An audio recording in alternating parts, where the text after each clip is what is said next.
తిరుగలి విసురుట దాని వేదాంత తత్వము. తిరుగలి విసురుటను గూర్చి షిరిడీ ప్రజలను కొనుతిరిగితే కాక దానిలో వేదాంత భావము కూడా కలదు. సాయిబాబా షిరిడీ యందు సుమారు 60 సంవత్సరములు నివసించెను.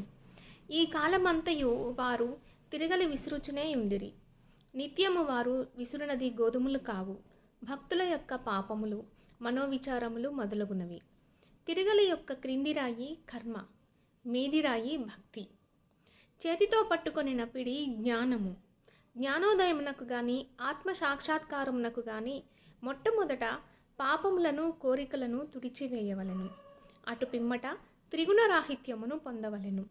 అహంకారమును చంపుకొనవలెను. ఇది వినగానే కబీరు కథ జ్ఞప్తికి వచ్చును. ఒకనాడు స్త్రీ ఒకతే తిరుగలిలో ధాన్యమును వేసి విసురుచుండెను. దానిని చూచి కబీరు ఏడ్వసాగెను. నిపత నిరంజనుడను ఒక సాధు పుంగవుడదు చూచి కారణం అడుగగా కబీరు ఇట్లు జవాబు ఇచ్చెను. నేను కూడా ఆ ధాన్యము వలె ప్రపంచమును తిరగలిలో విసరబడదను గదా. దానికి నిపత నిరంజనుడు ఇట్లు బదులు చెప్పాను. భయము లేదు, తిరుగలి పిడిని గట్టిగా పట్టుకొనుము, అనగా జ్ఞానమును విడువకుము. నేనెట్లు గట్టిగా పట్టియున్నానో నీవును అట్లే చేయుము. మనస్సును కేంద్రీకరించుము, దూరముగా పోనీయకుము. అంతరాత్మను చూచుట దృష్టుని అంతర్ముఖము గానిమ్ము.